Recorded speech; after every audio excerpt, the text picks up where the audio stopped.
Alright, hello guys. 30 seconds left. Quick. I'm gonna show you guys a couple things about peeking as an Immortal 1 player.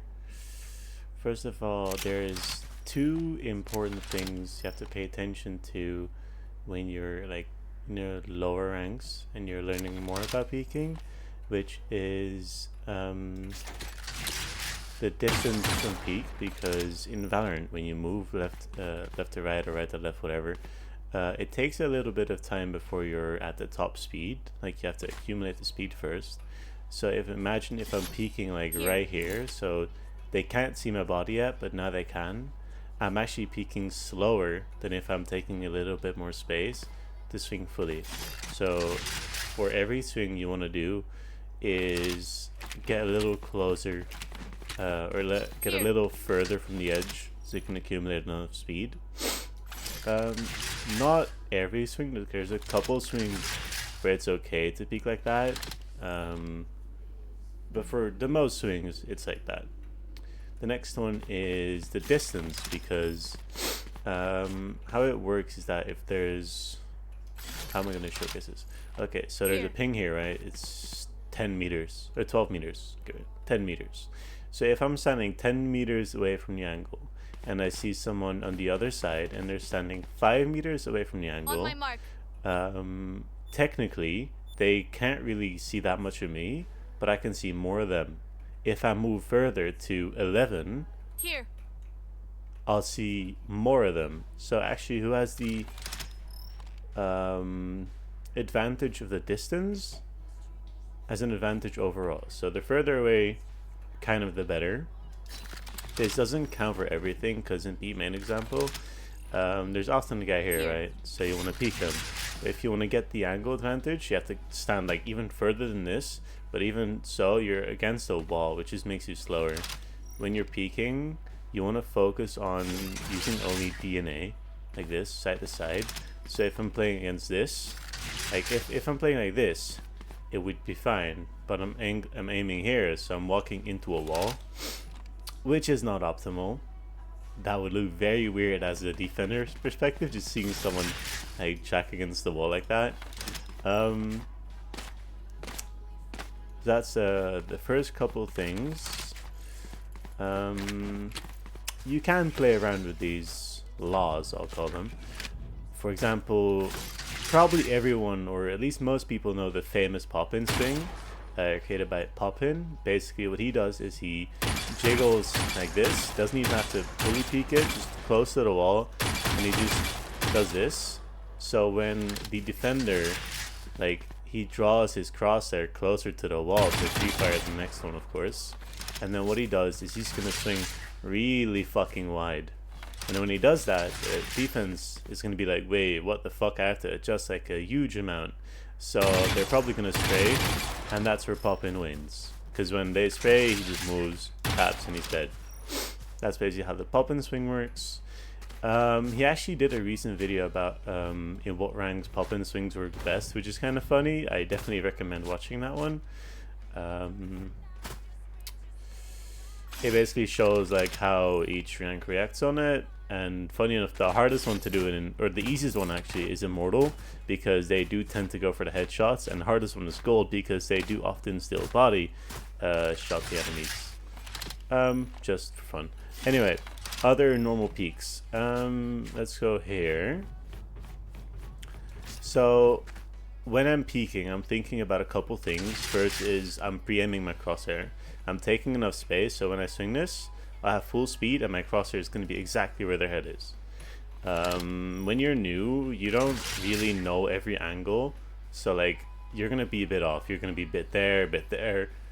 You just have to play and get used to it and accumulate time for that to actually start working like that. Because I remember back in when I was like new to the game, which is years ago by the way, I would peek things like fucking this. I would not know where the angle would be, but now I clearly know where the angle is, so I can swing accordingly. Second thing is I am mentally preparing myself. What I mean by that is that I am envisioning that there's an enemy there. I know currently not an enemy there, right? But every time, every game, every single swing, I mentally prepare myself in case someone is there. So basically, you're thinking that they're there, even though they're not, and you're doing that every time. So here, here, here, here, here, etc. Here, here. You're just like, in case they're not, okay, so be it. There's no one. But if there is someone there, you react so much faster. Like, the difference in that is insane.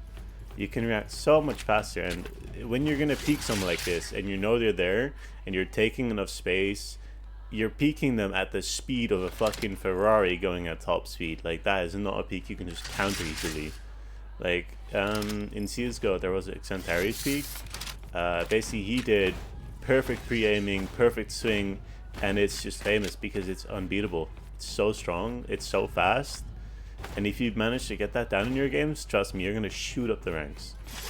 Imagine every peak is perfect. That's how Tens plays.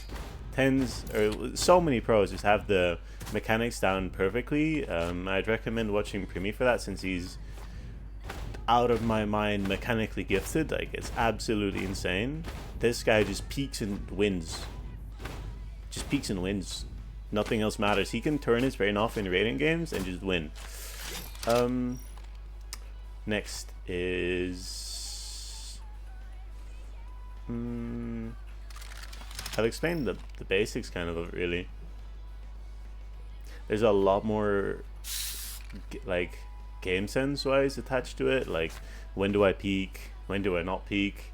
Do I peak in a certain way sometimes or other ways? Like, it's very complicated, and a lot of it will come with just practicing and learning from guides and stuff like that. But this is at least for the basics. Of course, this is the knowledge I have, and I'm not Tens. I'm not a pro. I'm just simply an immortal. So if there's any higher ranks or anyone that disagrees with it, you can clearly comment. Like, you have fingers. Discuss it civilly though. I'm gonna ask you to not do it in a rude way, because one, I'll cry, two, that's just rude. That was the video. Good luck with practicing. Actually, I can give one more drill. Play your favorite map in a custom deathmatch, or just a custom, and practice the angles. How I usually did it from the start was just go somewhere, for example B main, like this, and then just start doing it, you know? Just practice the angles, and that's it. There's like, imagine you're seeing people like you're schizophrenic, you know? Fairly easy. Do that for a while, you'll start to get to know the maps, you'll get to know the angles, etc, etc. Deathmatches obviously are work for this as well. One thing about deathmatches that I can quickly notice, that play for improvement, not to win. I see a lot of people spamming deathmatches, just mindlessly playing. That's not gonna get you anywhere. It's actually gonna affect you in a negative way more than a positive way. You might go 1 in a million, but if you're climbing faster than the Diamond Reina going 40 and 20, the Diamond Reina is going to be there in a year and you're going to be immortal. Like, slow and steady over just over this, what the Reina's doing. I saw a deathmatch on Reddit of a guy who just crouch sprayed every single kill. Might as well not play deathmatch at that point. Like, he was literally doing this creamy type shit. Anyway, hope you could learn something from the video, and peace out.